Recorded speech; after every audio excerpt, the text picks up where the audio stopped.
বিএনপির একটা কর্মী জেলে গেলে তার খোঁজ কিন্তু কেউ নিত না, তার পরিবারকেই দৌড়াতে হতো। কিন্তু জামাতের একটা কর্মী যখন জেলে যেত, আমাদের কানে খবর আসতো যেটা, যে দল থেকেই তার ফ্যামিলিকে দেখাশোনা, তার ফ্যামিলিকে সমস্ত সাপোর্ট দেয়া, বাজার খরচ থেকে শুরু করে সবকিছু তারা করে। এবং তারা দরিদ্র পরিবারের ব্রিলিয়ান্ট ছেলেদেরকে বেছে নেয়, কাউকে ব্যারিস্টার বানায়, কাউকে ডাক্তার বানায়, কাউকে আরো মানে অন্য কোনো ফিল্ডে যদি তার ক্যাপাসিটি থাকে সেই দিকে তারা ইনভেস্ট করে। সেই কারণে আপনি দেখবেন যে মানে মুখ খুললে আপনি বুঝবেন যে মানে the background shows everywhere, but brilliance যদি তাদের থাকে, মেধা যদি থাকে, জামাত তাদেরকে করে, নার্চার করে।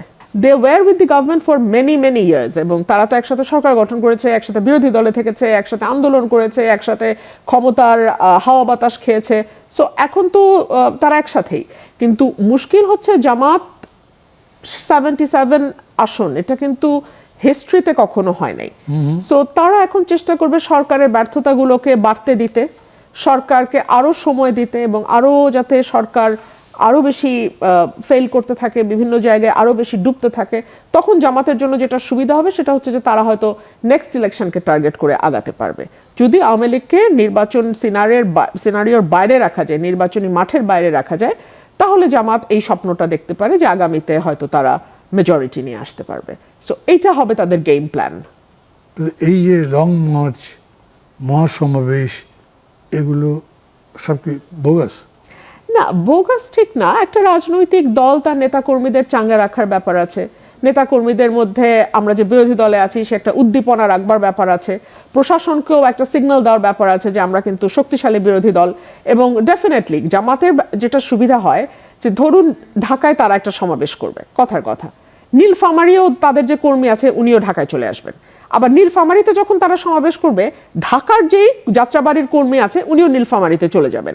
সো একসাথে ওনাদের সমাবেশ কিন্তু আপনি বিশাল দেখবেন, বিকজ সারা বাংলাদেশের যেখানে যত জামাত কর্মী নেতা আছে তারা সবাই ওই জায়গাটাতে চলে যায়, and they're very মানে organized. Transportation cost will be very high. Do you really think যে তাদের কাছে money is a problem? Money is not. তাদের মানে আমি জানি না সোর্স অফ ইনকাম কি, বা এটা তারা, আমি যেহেতু দলের না আমার পক্ষে তো বলা মুশকিল। অভ্যন্তরীণ সোর্স হতে পারে, নেতাকর্মীদের কাছ থেকে পাওয়া টাকা হতে পারে, কিংবা বিদেশ থেকে আসা ফান্ড। নেতাকর্মী তো সব যাচ্ছেই, তারা নিজেদের খরচেই যাচ্ছে, নিজেদের খরচেই যাচ্ছে, থাকবে, খাবে, সব নিজেরাই করবে, সব মানে খুব ইজি মনে করেন।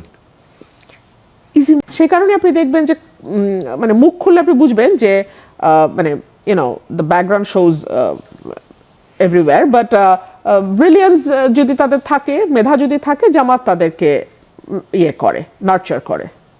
আপনি যা বলছেন, are this critic of the Jamaat Islam or ইউরোজাইজিং? This is my analysis. I'm neither criticizing them nor I'm in favor of them, but I'm just খুবই objective analysis, very objective analysis, because I'm not a part of Jamaat. So objective অ্যানালিসিসই এরকম বলছে, it is a very discipline party, very কি বলা যায়, well organized। Organise তো বটেই, খুবই প্ল্যান মাফিক চলে এবং সেরকম করেই যাচ্ছে। তো সেই পার্টি কি কারণে 5 বছর পর্যন্ত অপেক্ষা করবে? তাদের তো একটা রিস্কও আছে যে এর মধ্যে আওয়ামী লীগ ফিরেও আসতে পারে। মানে আমি একবারও 5 বছর বলি নাই, আমি বলছি তারা অপেক্ষা করবে যতদিন পর্যন্ত না তারা মেজরিটি পাবে বলে তারা মনে করবে। যেই মুহূর্তে তারা বুঝবে সরকারের ফেলিয়ার যত বাড়তে থাকবে, আওয়ামী লীগকে যদি আপনি মাঠের বাইরে রাখতে পারেন, তাহলে হয়তো 2 বছর, 3 বছর, 2.5 বছর, যখন তারা বুঝবে যে 77 will be 152, তখনই সিনারিও আলাদা হয়ে যাবে। এটা কি বোঝা সম্ভব মনে করেন? ওদের ডেফিনেটলি পরিসংখ্যান আছে, they have their own calculations, একেবারে তাদের অ্যানালিসিস আছে, তাদের ডেটা আছে, এবং এইসব ব্যাপারে তারা অনেক গুছানো বলে আমার ধারণা। all these are going in their favor with a total eulogization, total. না মানে অবজেক্টিভ রিয়েলিটি হতেও পারে, সেটা অস্বীকার করছি না, হতে পারে। কিন্তু এটা ঠিক যে প্রথম আপনার বিগিনিংটা এরকম মনে হয়েছিল যে যখন আপনি বলছেন যেটা এক্সটেনশন অফ দি গভর্নমেন্ট, কিন্তু এখন আবার বলছে খুবই ক্যালকুলেটিভ ওয়েতে তারা অপোজ করছে। কিন্তু এখানে আবার প্রশ্নটা এরকম আসে যে ধরেন তারা যদি এতই পারে, তাহলে why not they try to make it earlier? মানা ভাই, আসলে মাঠে এতদিন দুটো দলের রাজত্ব ছিল, দ্বিদলীয় ব্যবস্থা, 1। 2 হলো 71-এর একটা বিশাল ব্যাগেজ তাদের উপর ছিল এবং আছে। 3 হলো তারা কিন্তু অত্যন্ত ধৈর্যশীল না হলে এত দূর এত বছর টিকে থাকবার কথা না। নিশ্চয়ই। সেই 41 সাল 42 সালে তাদের জন্ম, তারপরে ধীরে ধীরে ধীরে ধীরে 3টা জমানা পার হলো, ভারত উপমহাদেশ, তারপরে পাকিস্তান, তারপরে বাংলাদেশ। সো এবং প্রত্যেকটা সময় তারা হিস্ট্রির উল্টো দিকে দাঁড়িয়েছে। 47-এ তারা একরকম চেয়েছে, 71-এ তারা একরকম চেয়েছে, কিন্তু ঘটনাগুলো ঘটেছে কিন্তু ডিসফেভারে, তাদের ডিসফেভারে।